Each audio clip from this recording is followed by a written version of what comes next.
No, I think no, especially here. I think hip hop was. I mean, graffiti was born out of the need to say this is me, and I was here.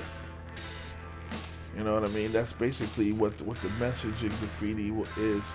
It's about freedom of expression. It's about letting people know, look, this that's what I do. That's what I do. That's who I am. You know what I mean? And that's why it all came together under the umbrella of hip hop, because all these elements are extensions of people's need to express themselves, to have something that they can say, look, this is mine, this is what I do, and this is what I'm a part of. And that's basically where what graffiti does. Basically, it was a movement. Downtown, the punk scene was going on, and the punk was the new music, was the rebel music. It was the alternative music of the day, and hip hop was that. Uptown, in the Bronx, hip hop was the punk. You know what I mean? It was the new alternative, rebel music. This is our thing, and this is how we get down, and that's the duality of that, the common ground that both scenes stood on, kind of brought them together. Basically, the gang thing was fading out at the beginning of the hip hop renaissance. I'll say, you know what I mean.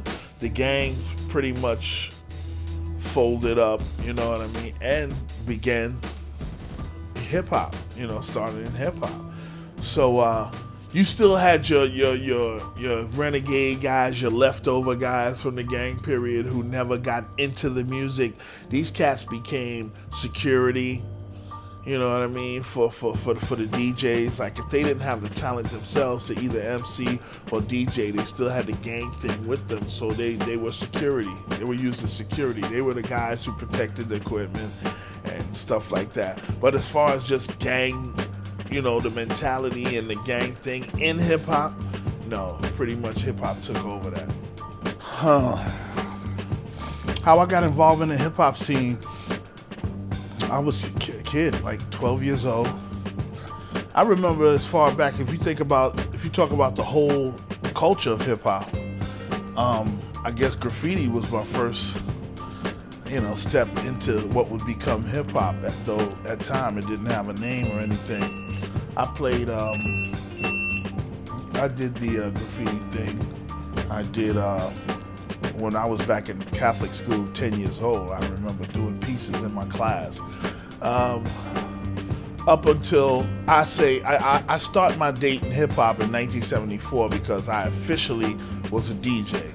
In 1974, I got a sound system, equipment, and everything, and officially became a DJ. But like for the two to 3 years before that, I was working my way up to that. I did graffiti. I was a b-boy up until 74, 75, until I officially became a DJ. So next year will be my 30th anniversary in hip hop, 30 years.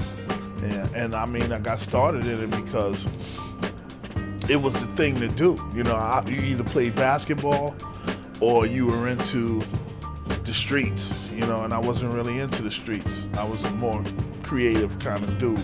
So when the music came along, the dance, the b-boy thing came along, I was right there. I was at the forefront. Well, it's a kind of catch-22. You got people on this side who see that and like, oh my God, look what they did to the train. It's it's vandalism. It's garbage. It's this and that. But a cat like me or another graffiti artist, we would go places just to look at the train, wait for a train to come by to see what's new, to see who's done the latest and the greatest piece on the train. So I mean, there was nothing negative as far as graffiti, in the mind of the graffiti artists. They didn't mean to vandalize. They didn't come to mess anything up. They came to beautify. Okay, that's why graffiti grew into what it grew to, and a lot of the artists who may no longer be writing on trains because they don't have to now. They've been given space, they've been given venues and places to freely go ahead and do pieces and stuff like that. You got cats like the Tats crew who make a living off of graffiti now, and a few other cats who, when hip hop started heading downtown during the punk era and merging kind of with that downtown scene, that merged the art world with the hip hop world, and a lot of the graffiti artists are hung in museums right now.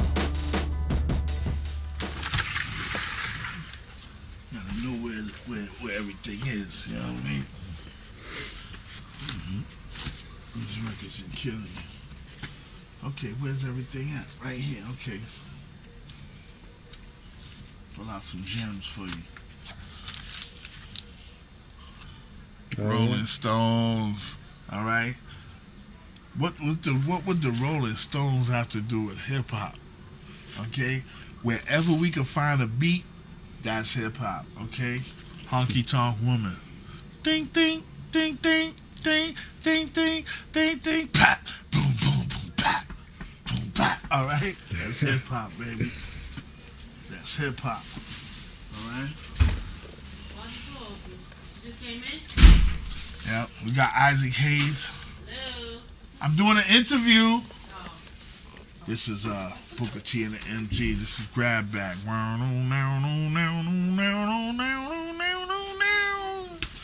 Alright. And they got plastic covers on them. And then you got your drawers here. Okay. Alright. And then you got your singles, which are reissues of 12 inches. You know, and then you got your compilation beats. Perfect beats. See? B-boy.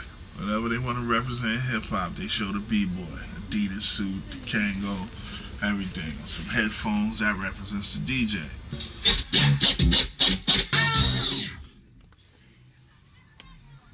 Alright? I'm a little rusty, you know what I mean? It's early daytime and stuff like that. But basically, you know what I mean? That's it. And that's just a dance record, a party record. If it was a beat, like bam, boom, boom, boom, boom, boom, boom, I'd be like bam, bam, bam, bam, bam, bam. You know what I mean? But you know, it's gonna cost you to see all that. So.